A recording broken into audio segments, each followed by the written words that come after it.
and welcome back to Friday Reads, where we help you find your next read. I'm Jill. And I'm Julie, and we're continuing our travels this week. And this week we are heading out west to the mountain states and those wide open spaces and ranches. So, Jill, what's your first pick? My first pick is a memoir. It's called Educated by Tara Westover. You've probably heard of it, and you should. It's amazing. Tara Westover was 17 the first time she set foot in a classroom. Born to survivalists in the mountains of Idaho, she prepared for the end of the world by stockpiling home-canned peaches and sleeping with her head-for-the-hills bag. In the summer, she stewed herbs for her mother, a midwife and a healer, and in winter, she salvaged her in her father's junkyard. Her father forbade hospitals, so Tara never saw a doctor or nurse. Gashes and concussions, even burns from explosions, were all treated at home with herbalism. The family was so isolated from mainstream society that there was no one to ensure the children received an education, and no one to intervene when one of Tara's older brothers became violent. Then, lacking any formal education, Tara began to educate herself. She taught herself through mathematics and grammar to be admitted to Brigham Young University, where she studied history. Learning for the first time about important world events like the Holocaust and Civil Rights Movement, her quest for knowledge transformed her, taking her over oceans and across continents to Harvard and Cambridge. Only then would she wonder if she'd traveled too far and if there was still a way home. So this was published in 2018, and it's very good. Yeah, I enjoyed that book too. My first pick is Jeanette Wall's Half-Broke Horses. This was published back in 2008. If you're fans of her memoir, The Glass Castle, you may enjoy this book. This is the story of her grandmother, told in a first-person voice that's authentic, irresistible, and triumphant. Those old cows knew trouble was coming before we did. So begins the story of Lily Casey Smith, Jeanette Wall's no-nonsense, resourceful, and spectacularly compelling grandmother. By age 6, Lily was helping her father break horses. At 15, she left home to teach in a frontier town, riding 500 miles on her pony alone to get that job. She learned to drive a car. They didn't need to be fed if they weren't working, and they didn't leave a big pile of manure all over the place. So I loved cars even more than I love horses, she said. And with her husband Jim, she ran a vast ranch in Arizona. She raised 2 kids, one of whom is Jeanette's memorable mother, Rosemary Smith Walls, unforgettably portrayed in The Glass Castle. Lily survived tornadoes, droughts, floods, the Great Depression, and the most heartbreaking personal tragedy. She bristled at prejudice of all kinds against women, Native Americans, and anyone else who didn't fit the mold. Rosemary Smith Walls always told Jeanette that she was like her grandmother, and in this true life novel, Jeanette Walls channels that kindred spirit. Half-Broke Horses is Laura Ingalls Wilder for adults. Mm-hmm. I love The Glass Castle, Me too. too. Me too.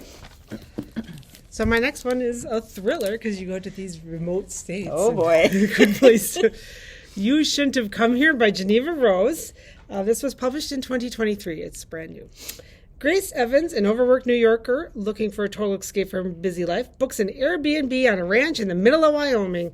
When she arrives, she's pleasantly surprised to find that the owner is a handsome man by the name of Calvin Wells.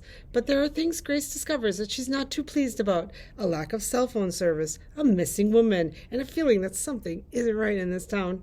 Despite her uneasiness and misgivings from Calvin's friends and family, the two grow close and start to fall for one another. However, as her departure date nears, things between them start to change for the worse. Grace grows wary of Calvin as his infatuation for her seems to turn into obsession.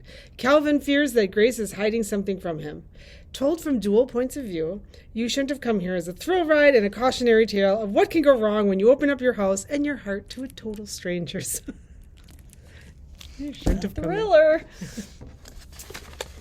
My second pick is a debut novel. This is Root Petal Thorn by Ella Joy Olson, and this was published in 2016.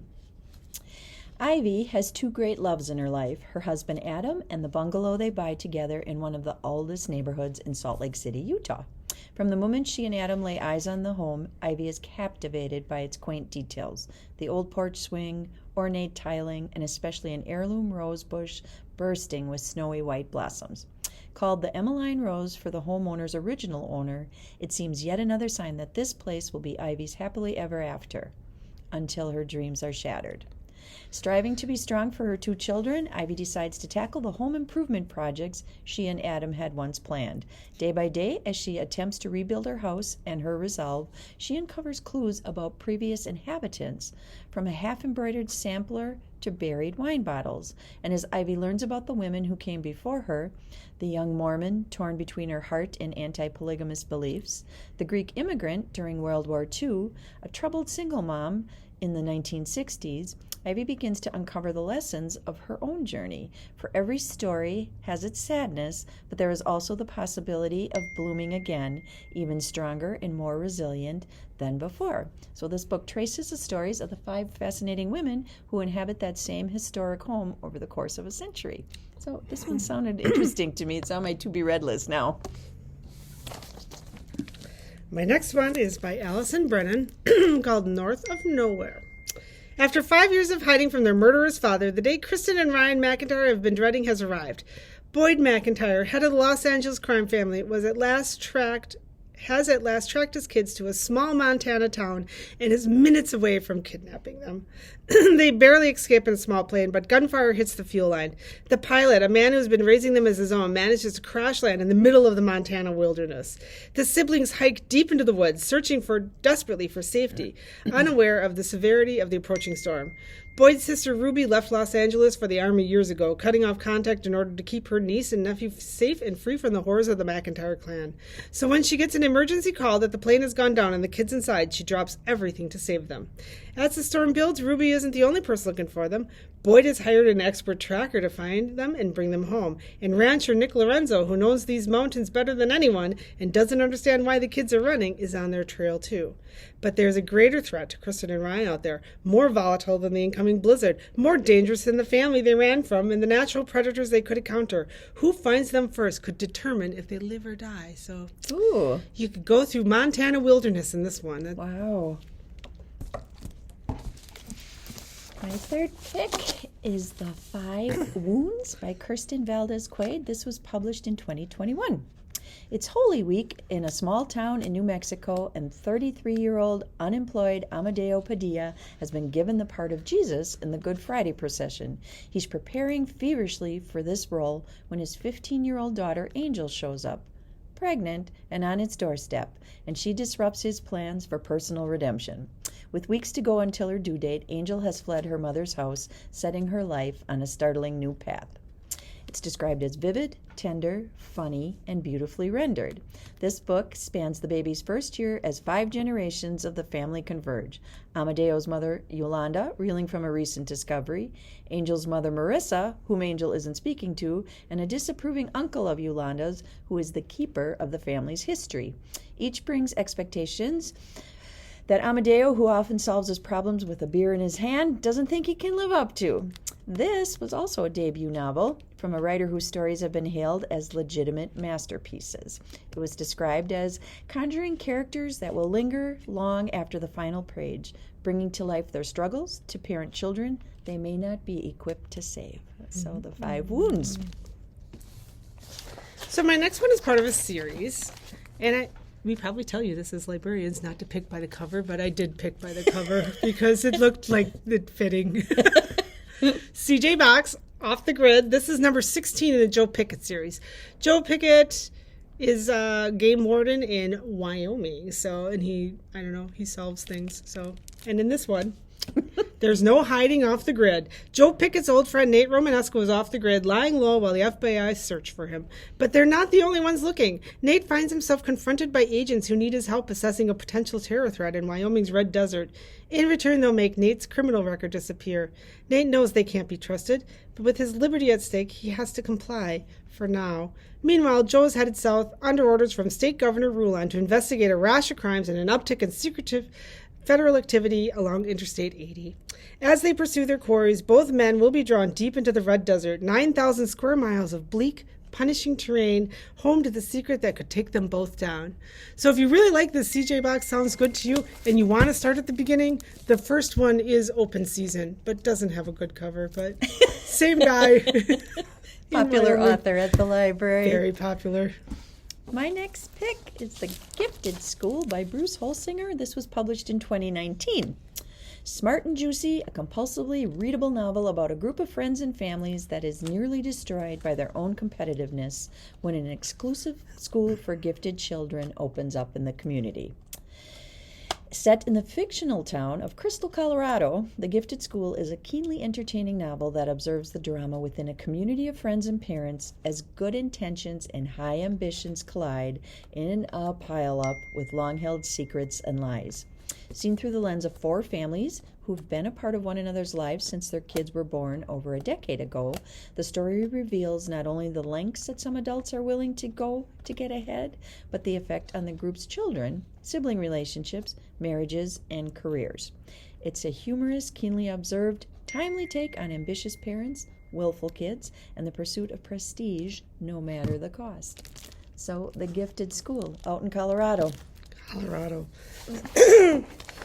So my next one is another series. This is Craig Johnson's Next to Last Stand. This is number 16 in the Walt Longmire series, and it takes us back to Wyoming again. One of the most viewed paintings in American history, Custer's Last Fight, copied and distributed by Anheuser-Busch at the rate of over 2 million copies a year, was destroyed in a fire at the 7th Cavalry headquarters in Fort Bliss, Texas in 1946. Or was it? When Charlie Lee Stillwater dies of an apparent heart attack at the Wyoming home of soldiers and sailors, Walt Longmire is called in to try to make sense of a piece in the painting and a Florsheim shoebox containing $1 million, sending the good sheriff on the trail of a dangerous art heist. This series, the Longmire series, has been made into it's a Western mystery novels. They were made into a series called Longmire that's on Netflix. I think they have several seasons by now. And it's supposed to be good for people if you like Yellowstone, if you like the whole cowboys thing. So, yes. Next to Last Stand, Craig Johnson. My last pick is Kent Rupp's Plain Song. This is actually the first book in the Plain Song series. This book gets followed by Eventide and Benediction. In the small town of Holt, Colorado, a high school teacher is confronted with raising his 2 boys alone after their mother retreats first to the bedroom, then altogether. A teenage girl, her father long since disappeared, her mother unwilling to have her in the house, is pregnant, alone herself with nowhere to go. And out in the country, 2 brothers, elderly bachelors, work the family homestead, the only world they've ever known. From these unsettled lives emerges a vision of life, and of the town and the landscape that bind them together, their fates somehow overcoming the powerful circumstances of place and station, their confusion, curiosity, dignity, and humor intact and resonant. As the milieu widens to embrace fully 4 generations, this author displays an emotional and aesthetic authority to rival the past masters of a classic American tradition. This is a novel to care about, believe in, and learn from, was how it was described. So if you want a story set out in Colorado, check out Plain Song. We hope you enjoyed your trip out west with us this week as we looked at those mountain states. And if you were thinking about going there, maybe you might read one of them. Yeah, or check out one of the series that Jill mentioned. You can find our videos on our Facebook page and on our website. We always like to hear from you. We haven't been getting a lot of comments about what people are reading, so let us know what you're reading. And until next time, we thank you for watching. Bye-bye. Bye.